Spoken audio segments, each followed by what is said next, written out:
Je vais vous parler encore d'environnement. C'est difficile d'aborder le problème de l'eau sans parler de l'environnement. Alors ce que je vais vous présenter, c'est l'environnement immédiat de la cellule, ce qu'il y a entre la cellule et l'environnement plus lointain. La plupart des choses que je vais vous présenter ne sont pas vraiment des spéculations, mais plutôt des extrapolations à ce milieu extracellulaire de ce qui se passe dans la cellule, où les propriétés de l'eau ont été très étudiées par les biophysiciens. Donc il n'y a aucune raison de penser que les propriétés de l'eau associées aux macromolécules, aux biomolécules, soient fondamentalement différentes entre l'intérieur et l'extérieur de la cellule. Oui, alors dans quoi baigne au juste la cellule? Est-ce dans le sérum proche de l'eau de mer, de cette eau de mer où elle est censée être apparue? Donc voilà la cellule censée être, mais on va voir que c'est peut-être pas si simple que ça. En tout cas, beaucoup moins simple que ce que l'on apprend classiquement, même à l'université. Alors en fait, il faut considérer ce qu'il y a autour de la cellule, entre la cellule et le milieu physiologique, et le rôle... Donc le rôle de l'environnement immédiat de la cellule comme intermédiaire entre la cellule et le milieu intercellulaire est loin d'être pleinement compris. Donc la zone intermédiaire a été très étudiée en ce qui concerne sa composition chimique, les macromolécules qui le constituent, les propriétés mécaniques de ces macromolécules élastiques, pas élastiques, chimiques, son rôle dans le transfert de l'information, son rôle dans l'infiltration, etc. Mais une grande oubliée, c'est l'eau associée aux biomolécules. Il serait peut-être temps de s'en occuper. Nous avons tout un arsenal de connaissances qui ont été obtenues soit en étudiant l'eau dans les processus intracellulaires, soit en étudiant l'eau dans des processus in vitro par des méthodes de physique. Donc l'environnement immédiat des cellules est constitué par un feutrage très dense de macromolécules, je dirais indifféremment macromolécules, biomolécules, qui ont en commun de retenir et de structurer l'eau à leur contact. Je fais remarquer que quand je dirais structurer, c'est au sens classique des biophysiciens, qui n'a rien à voir avec le mot structuré qui sera employé par plusieurs conférenciers ici. Là, il s'agit de structurer l'eau au contact d'une substance étrangère. D'autres conférenciers vous parleront de l'eau qui se structure au sein de l'eau, de structure de l'eau au sein de l'eau elle-même. Il ne s'agit pas de ça. Et donc, ces macromolécules extracellulaires vont structurer l'eau dans une plus grande proportion encore que dans la cellule. Nous allons voir pourquoi. Simplement parce qu'elles ont une plus grande surface. Donc voici à quoi ressemble l'environnement immédiat de la cellule. Vous avez dans le petit encart en jaune le cytoplasme, vous voyez la membrane avec la bicouche phospholipidique, et vous voyez tout un feutrage de macromolécules dont nous allons voir le détail ici. Donc la cellule, le cytoplasme avec ces macromolécules qui sont, bon, j'ai représenté simplement des protéines qui sont en gros globulaires. La membrane phospholipidique à la même échelle avec les acides de phospholipides et des protéines transmembranaires. Voici un canal. Nous verrons plus tard que ce canal, l'entrée de ce canal est hydrophobe, donc n'a pas d'affinité pour l'eau, et pourtant l'eau passe par là, on verra. Et puis, une première région qui s'appelle la glycocalyx, qui est formée de petites chaînes de sucre oligosaccharidiques, un petit nombre de molécules de sucre, très branchées, qui font partie soit des protéines, soit des phospholipides membranaires. Une couche plus ou moins importante et très mouvante, interchangeable avec l'extérieur de protéines qu'on appelle extrinsèques, qui sont elles aussi glycosylées avec des petites chaînes branchées, qui sont adhérentes aux autres. Et puis, également, très intéressant, de gigantesques constructions glycoprotéiques qui pénètrent à travers la glycocalyx et qui vont quelquefois même s'ancrer dans le cytoplasme. Alors, essentiellement, vous avez donc ce que je vous ai décrit, ce sont des chaînes de protéines sur lesquelles sont branchées des chaînes saccharidiques extrêmement longues, sur lesquelles nous allons nous étendre pas mal, et puis des molécules fibreuses, comme le collagène, l'élastine, fibronectine, etc. Alors, un petit mot sur les protéines fibreuses. Elles n'existent qu'en dehors des cellules. Elles assurent le ciment des cellules épithéliales et leur lobe basale, les cellules épithéliales reposent sur un feutrage très dense qui les sépare du milieu intérieur. Elles occupent la majeure partie de l'espace entre les cellules des tissus conjonctifs. Elles présentent de nombreux points de connexion entre elles, avec les protéines voisines, avec les protéoglycans, etc., etc. Donc, s'il fait un feutrage très dense. Elles ont un rapport surface sur volume beaucoup plus élevé que les protéines globulaires, on va y revenir. Ceci résulte du fait que leur chaîne peptidique est allongée en double ou triple hélice, on va revoir tout ça, et elles s'assemblent le plus souvent longitudinalement en fibrilles, qui peuvent même former des fibres. Alors très rapidement, simplement un petit exemple, voilà une coupe de rein. Le rein est constitué, une certaine région du rein est constituée de tubules très serrés. Vous voyez qu'il n'y a pas beaucoup de place entre un tubule, là voilà un tubule, entre les cellules, le milieu intérieur de l'organisme, qui est ici, là où je marque ces choses, et il est possible qu'il est beaucoup moins large que ça en réalité, parce que la préparation microscopique rétracte un petit peu les tissus. Donc, c'est à travers tout ça que le rein, qui est un organe extrêmement dynamique, assure une fonction, ce qui suppose des échanges extrêmement rapides dans un milieu extrêmement compact.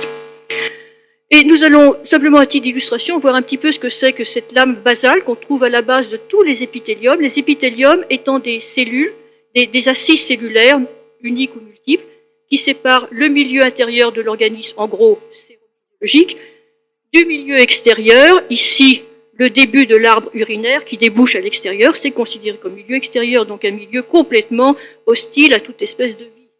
Rien à voir avec le milieu intérieur. Donc, voici à quoi ressemble la lame basale. C'est bourré de molécules fibreuses, de protéines fibreuses, et en plus, dans ce schéma, les protéoglycans, avec toute leur arborisation de polysaccharides, n'ont pas été représentés. Et voici une échelle, 100 nanomètres, c'est à peu près cette longueur-là. 2-3 nanomètres, c'est la taille d'une protéine globulaire. Simplement à titre d'illustration, à quoi ressemblent les molécules qu'on voit qui sont responsables de la formation des fibres. Elles ont, voilà, ça c'est la chaîne protéique, ici. Là, c'est une chaîne protéique. Vous voyez que c'est une double hélice. Là, c'est le collagène, les chaînes protéiques sont en triple hélice. Vous avez des molécules qui, au lieu d'être amassées en boule, c'est-à-dire d'offrir une surface minimum, enfin relativement modeste au milieu extérieur, sont très largement exposées au milieu extérieur. Alors, une petite illustration qui me paraît très jolie. Voici un épithélium dans la cornée, des cellules épithéliales, enveloppées d'un tas de choses qui sont du ciment intercellulaire qui a plus ou moins été dilacéré par la technique. La membrane basale, vous voyez, c'est un feutrage très serré. Et là, on tombe dans le conjonctif, essentiellement des fibroblastes avec du collagène. Et encore une fois, les protéoglycans ont sauté. Les protéoglycans sont très fragiles et ils sautent dans la plupart des préparations. Donc c'est pour vous dire qu'il n'y a pas beaucoup de place entre les cellules.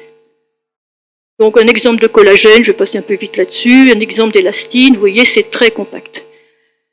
Alors, recitons un peu les choses. Vous avez la cellule, la membrane, la glycocalyx, la matrice extracellulaire. Eh bien tout ça, ce ne sont pas des tranches bien séparées. Le cytoplasme est pénétré par les glycoglycans, je vous ai montré tout à l'heure, qui rentrent pas très loin, mais quand même. Dans la membrane, il y a les intégrines qui sont interconnectées avec le cytoplasme, avec le cytosquelette, qui vont communiquer au cytosquelette des tas d'informations du monde extérieur, et qui sont justement via les fibronectines qui sont associées, qui peuvent s'associer aux intégrines. Les fibronectines sont associées, empaquetées par des protéoglycans. Les protéoglycans sont en association avec le collagène. En fait, il y a des interconnexions entre des zones qui sont quand même pas réellement tranchées, mais enfin qu'on peut quand même distinguer les unes des autres. Donc, conclusion, la cellule est structurellement solidaire de son environnement. Oui, on peut passer un peu là-dessus, si ça vous amuse. La glycocalyx peut être comparée au pelage d'un animal, ça fait partie intégrante de la cellule. La matrice extracellulaire, en gros, c'est un tricot épais qui est au-delà du pelage. La ressemblance s'arrête là, parce que, en fait, les fibres du tricot pénètrent dans l'animal via les protéoglycans, via les interactions entre les fibronectines du milieu extracellulaire et les intégrines qui sont des protéines membranaires. Donc vous voyez, les choses sont très intriquées. Alors, les protéoglycans, c'est des choses comme ça. Il y a un axe protéique, comme je vous ai montré tout à l'heure, avec des chaînes polysaccharidiques latérales. On trouve dans le cartilage, dans les lames basales, etc., etc. Alors voilà à quoi ça ressemble de près. Les glycosaminoglycans, ce sont les chaînes latérales sucrées des protéoglycans, des franges, et ce sont des chaînes formées par la répétition de motifs disaccharidiques, donc très hydrophiles, première chose. Voilà, les motifs. Ensuite, ce sont des chaînes très longues, qui ont de 70 à 200 sucres, et elles présentent une haute densité de charge négative due à la présence de radicaux carboxyles ou sulfates, soit l'un, soit l'autre, il y a toute une variété, je vous laisse imaginer. Donc ce sont les protéines, les molécules les plus anioniques, les plus acides si vous préférez, produites par les animaux, ce qui leur confère des propriétés mécaniques. Comme les charges de même signe se repoussent, ce sont des molécules très étirées au maximum, donc qui vont exposer un maximum de surface à l'environnement. Donc, attraper, accrocher un maximum d'eau. Et donc, structurer cette eau, lui conférer des propriétés d'eau structurée qui sont particulières. Quand on a, bon, la molécule ici a été étendue, mais je vais le repasser après, et puis elle s'est pliée, mais on ne peut pas plier au-delà d'une certaine limite parce que les charges négatives se repoussent, et après, si la contrainte cesse, si on cesse de faire une contrainte pour plier, la molécule reprend sa forme initiale. Je pense que voilà, on voit mieux ici, donc vous voyez, ça se rapproche. Plus ça se rapproche, plus c'est dur à rapprocher. Et puis, si la contrainte cesse, la molécule reprend sa forme initiale. Et l'eau, dans tout ça, je ne vous en ai pas beaucoup parlé, sauf entre parenthèses. Jensonnette, il me dira combien de temps. Alors, au voisinage des macromolécules, l'eau ressemble à tout sauf à de l'eau. L'environnement immédiat des macromolécules est constitué par un feutrage très dense, ça je l'ai dit, qui ont en commun de retenir et de structurer l'eau à leur contact, dans une proportion encore plus grande que dans la cellule. Vous l'avez entrevu, avec toutes ces molécules tirées avec une surface maximum. Aussi, à titre d'exemple, protéines globulaires, GAG plutôt. La première couche de molécules d'eau la plus fortement structurée représente 40% de la masse totale dans le cas des protéines. Et vous voyez que dans la cellule, c'est important, avec 2 couches d'eau autour de chaque protéine, vous arrivez à peu près aux 80% d'eau. Quand on sait que l'influence des surfaces macromoléculaires, qui est essentiellement de nature électrostatique, s'exerce au-delà de 3-4 couches, au moins jusqu'à 4 couches de molécules d'eau, on voit que l'eau dans la cellule n'est déjà pas une eau normale, et a fortiori, quand on tombe dans le milieu extracellulaire, le collagène retient 60% d'eau dans sa première couche, et le hyaluronate 70% dans sa première couche. Vous voyez qu'avec 2 couches, à peine, on hydrate largement, on tombe largement dans les proportions d'hydratation du milieu extracellulaire. Alors, le rôle de l'eau structurée ou interfaciale, on l'appelle interfaciale parce que l'interface entre les protéines et l'eau ordinaire a encore été peu étudiée dans le milieu extracellulaire, mais les bases acquises en physique, en biophysique, permettent d'avoir une idée de l'implication de l'eau structurée dans la plupart de ses propriétés. L'eau dite structurée présente un prodigieux polymorphisme, c'est-à-dire que les molécules d'eau vont s'organiser de façon très variée suivant la nature des domaines macromoléculaires sur lesquels elles reposent. Si c'est un domaine hydrophile, polaire, c'est-à-dire avec des groupes alcool, des groupes amines, des choses comme ça, elle va se fixer par des liaisons hydrogènes. Si ce sont des domaines ionisés comme COO-, SO-, etc., elle va, qui sont des petits dipôles électriques, je vais les réillustrer rapidement, vont s'accumuler autour de ces domaines pour devenir une forme d'eau très dense qu'on appelle électrostrictée. Et au contact des domaines lipidiques, les molécules d'eau vont s'aligner sans contact, bon, mais elles auront quand même une organisation bien précise. Donc toutes ces formes d'eau ont des propriétés différentes de l'ordinaire.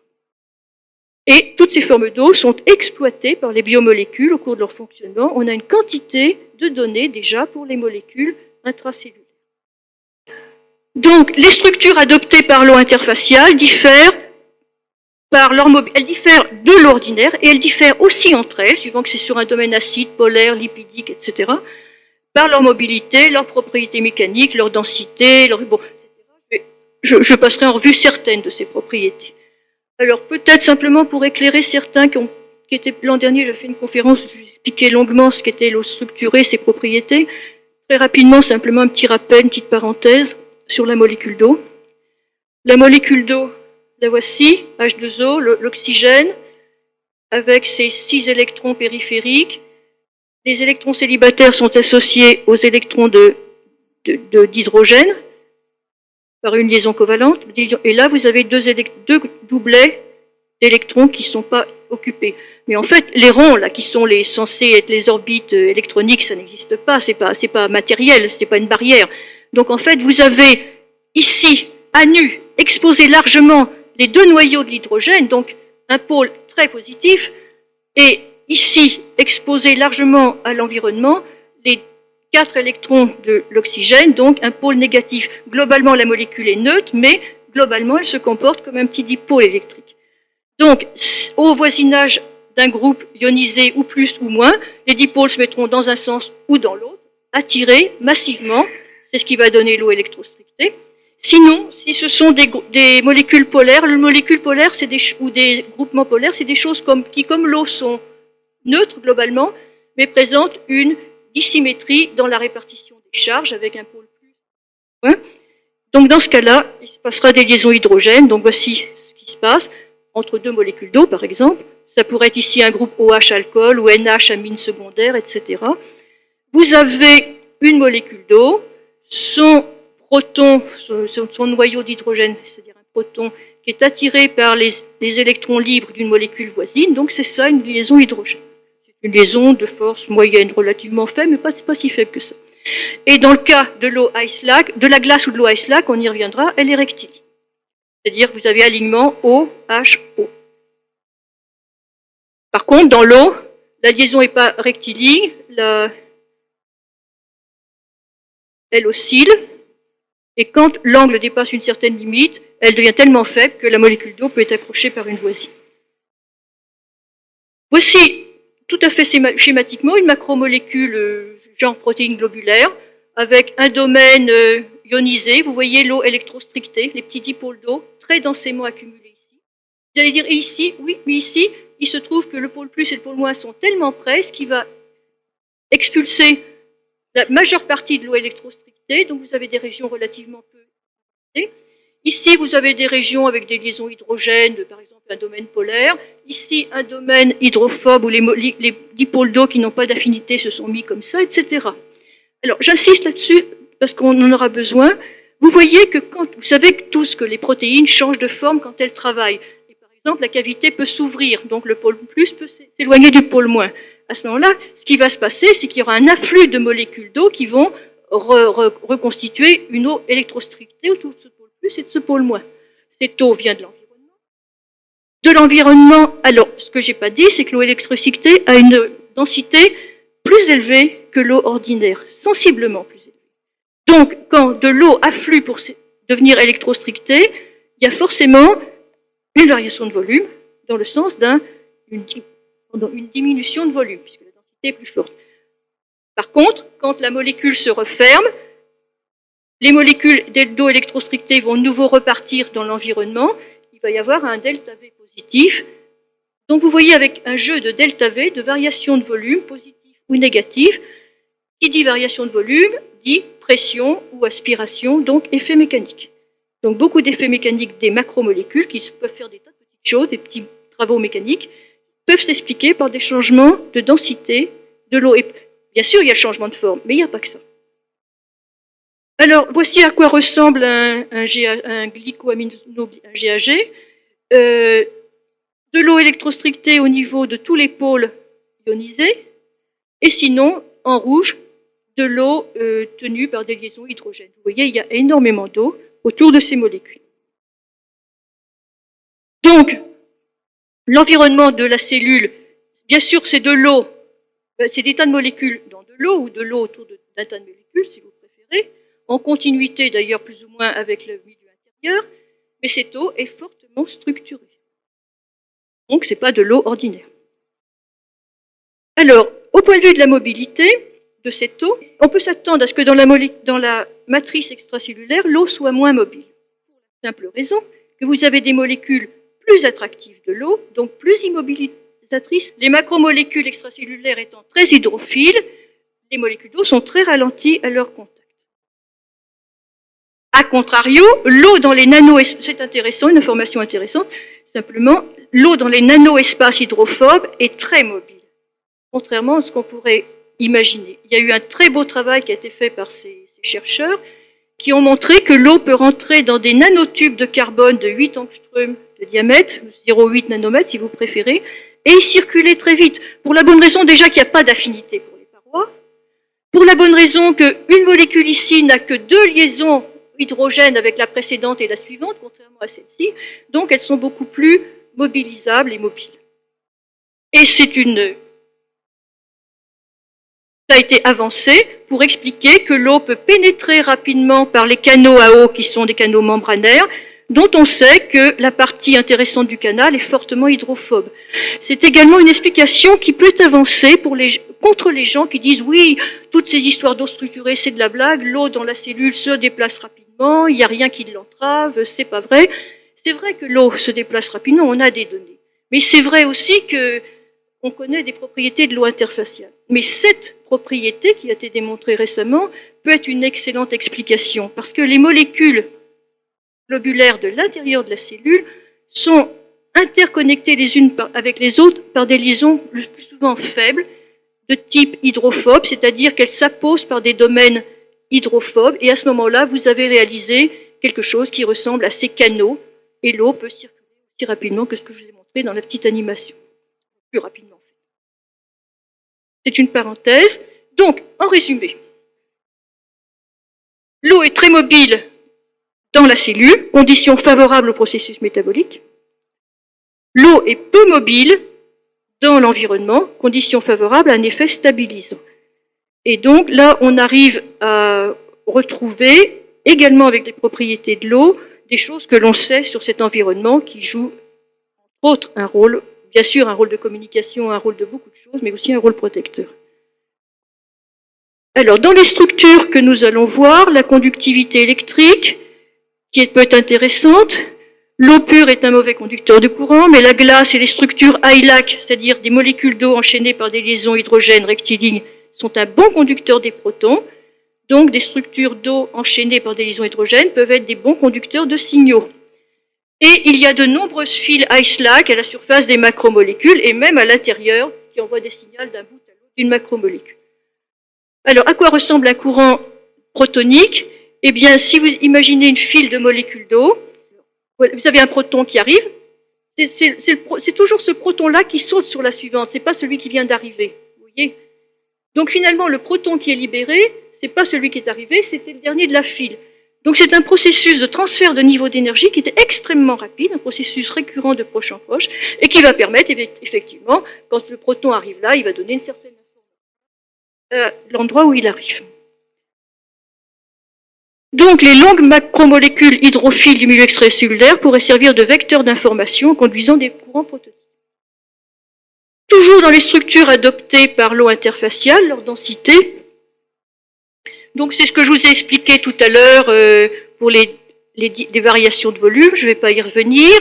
Alors voilà, un protéoglycan, très schématique, avec sa chaîne protéique, et puis les GAG, les chaînes polysaccharidiques latérales, et voici un cation qui se promène par là, qui arrive dans ce domaine, et vous voyez que tous les sites anioniques et le cation, qui en général est beaucoup plus, un champ électrique plus important que ces petits sites anioniques, qui arrivent, donc sont entourés d'eau électrostrictée. Le voilà qui approche, et vous voyez que quand il arrive trop près, eh bien les sites anioniques sont fortement attirés. Et comme il y en a beaucoup, ben, ils ne savent pas lequel va neutraliser le cation. Statistiquement, ils sont tous candidats. Donc vous voyez. Alors, ce qui va se passer aussi, je reviens en arrière, quand les choses vont être trop près, l'eau électrostrictée va être expulsée. Expulsée sous une forme moins dense. Voilà. Et vous voyez maintenant vos sites cationiques et anioniques ne sont plus entourés d'eau électrostrictée, ils sont à nu, ils sont déshydratés, si on peut dire. Ils n'ont pas de couche d'hydratation, mais ils sont dans un milieu enfin, disons moins mobile, qui les entoure, comme ceci. Bien, on continue. Le nuage d'eau va grandir, vous voyez, et votre cation est entouré d'un nuage de sites anioniques. Et cette masse d'eau qui est libérée avec un delta V positif va pousser à côté. Et évidemment, cette chaîne qui est poussée va se rapprocher de la suivante. Mais comme ils sont de même charge, ça fait un effet de répulsion. Donc vous avez un antagoniste de la poussée due à la libération de l'eau et de la répulsion des gags. Ce qui fait que ça peut, quand vous avez poussé et réaction, ça fait un effet ça peut donner un effet d'oscillation, et cet effet d'oscillation peut, de proche en proche, se répercuter tout le long du gag. C'est-à-dire que l'arrivée d'un simple ion, par exemple calcium ou sodium, dans une partie tout à fait superficielle d'un gag, peut entraîner à distance un phénomène de transmission d'un signal. Alors ce qui est intéressant aussi, c'est que vous avez votre cation là qui est piégé dans une atmosphère électronégative, un peu comme ceux qui sont peut-être familiers avec cette chose-là. On connaît des situations tout à fait analogues au niveau de la physique atomique. Un électron peut être prisonnier dans un nuage. Quand vous avez des nuages d'ions positifs, ou un plasma ou quelque chose comme ça, un électron peut être piégé à l'intérieur, dans une cage, et à ce moment-là, il est complètement immobile. Donc vous avez votre calcium qui est, par exemple, votre sodium qui est immobile, il ne peut pas aller plus loin, il ne peut pas aller par là, bien qu'il il y a des tas de candidats pour se rapprocher de lui, il est bloqué. Donc la simple arrivée d'un calcium qui va toucher, effleurer le bord d'une frange protéoglycan peut avoir des répercussions extrêmement lointaines. Leur pouvoir solvant, l'eau interfaciale a un très faible pouvoir solvant, elle a un pouvoir solvant sélectif, et elle ne se laisse pénétrer par les ions que par des ions de petite taille. Or, il se trouve que plus un ion est petit, comme le magnésium, vous voyez, là, voilà des ions en série croissante de taille, plus un ion est petit, plus son champ électrique à la surface est grand, et plus il peut retenir d'eau, si bien qu'à l'état hydraté, plus un ion est petit, plus il est hydraté, et plus il est gros, vous voyez. Plus il est gros à l'état hydraté. Et donc, il va se faire une sélection, ces ions-là rentrent très mal dans l'eau interfaciale. À l'autre bout de la chaîne, des ions peu chargés, moins chargés, là vous avez les 2+, là vous avez les 1+, des ions peu chargés, gros, qui retiennent mal l'eau à leur surface, rentrent facilement. Ainsi que le sodium est plus exclu que le potassium de l'eau interfaciale. C'est une explication qui est avancée par les adversaires de toute une théorie sur laquelle je ne parlerai pas aujourd'hui, qui explique que la cellule n'a pas besoin de pompe à sodium pour avoir une faible concentration en sodium dans son cytoplasme, parce que le sodium est naturellement exclu de l'eau interfaciale. Mais ce que je viens de vous dire, ça vaut pour l'eau de la matrice extracellulaire. Donc, les ions libres qui circulent dans la matrice extracellulaire, premièrement, ne peuvent pas être à la concentration qu'ils ont dans le sérum. Dans le sérum, vous savez qu'il y a beaucoup de sodium, peu de potassium, alors que dans la cellule, c'est le contraire. Ils sont à une concentration proche de celle qu'ils ont dans les cellules, c'est-à-dire que déjà, dans la matrice extracellulaire, dans l'environnement relativement assez lointain, qui peut faire plusieurs microns de large, eh bien, vous avez des conditions où le sodium n'a pas la concentration qu'il a dans le sérum. On n'est pas dans du sérum Phi à 9 pour 1000, on est dans une concentration beaucoup plus faible. Et donc, l'effet protecteur ou l'effet tampon ou l'effet SAS ou filtre de la matrice extracellulaire est extrêmement important pour faire que la cellule baigne dans quelque chose, on ne sait pas trop exactement ce que c'est, mais c'est sûrement pas du sérum. Bon, je vais peut-être passer un peu là-dessus. Bon, je crois que je vais arrêter là parce que j'ai dit déjà pas mal de choses. Donc, les cellules ne baignent pas directement dans une solution aqueuse, mais dans un gel, formé de fibres entourées d'eau structurée. La biologie moléculaire a magnifiquement disséqué les processus d'assemblage des fibres de cette gelée, les mouvements des cellules le long de ces fibres, parce que les cellules, elles, se promènent, c'est assez paradoxal, mais les cellules, les globules blancs, les macrophages, toutes ces cellules qui font le ménage dans les espaces intercellulaires, se promènent allègrement dans toutes ces matrices, alors qu'ils sont beaucoup plus gros que les mailles, ils arrivent à se faufiler, ou les mailles à s'écarter. À leur passage, il y a des commandes moléculaires qui permettent ce passage. Et par contre, des petites molécules en solution, les sels minéraux, les ions, les cations sont exclus, et les protéines, la plupart des macromolécules, protéines, anticorps, etc., sont également exclues. Elles ne passent en fait que si la matrice veut bien et déclenche un processus de reconnaissance et de transfert récurrent de proche en proche, de fibre en fibre, jusqu'à la cible définitive. Bien, alors, la biologie moléculaire a magnifiquement disséqué un petit peu tout ce que je viens de vous dire. Il reste à exploiter à fond l'apport de la biophysique sur l'eau interfaciale. Alors voilà un petit peu à quoi ça ressemble.